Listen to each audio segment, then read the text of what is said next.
Do not be too quick to call it sibling rivalry. Sometimes it's not rivalry. Sometimes it is injury. And there's real difference between the two.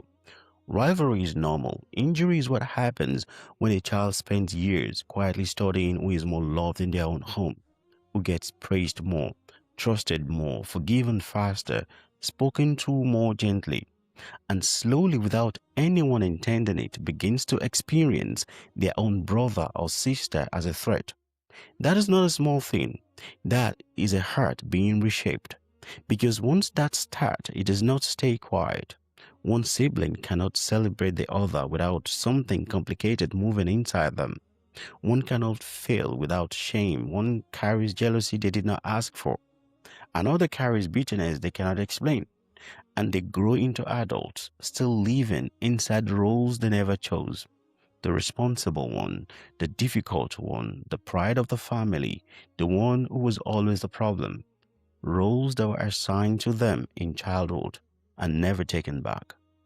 And here is the part that should make every parent pause. The story of Yusuf alayhi salam is one of the most detailed stories in the entire Quran. And what brought his own brothers, to the point of throwing him into a well? It was not sudden, it was accumulated. It was years of watching love land unevenly, years of feelings without anyone saying it out loud. Allah gave us that story in full because He wanted us to understand something. Favoritism, even unspoken favoritism, does not just create awkwardness between siblings. It can awaken darkness in heart that was never meant to go dark.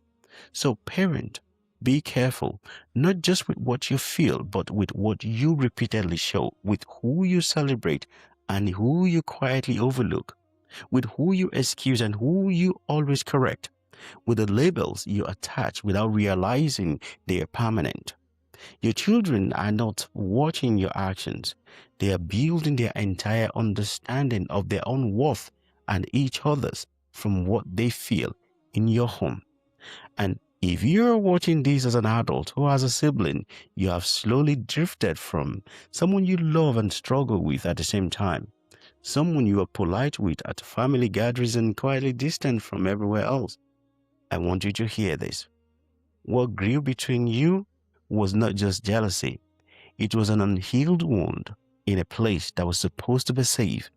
And that can still be spoken about honestly. It can still be healed. But it starts with someone finally willing to say, the problem was never really between us. The home just never told us we did not have to compete.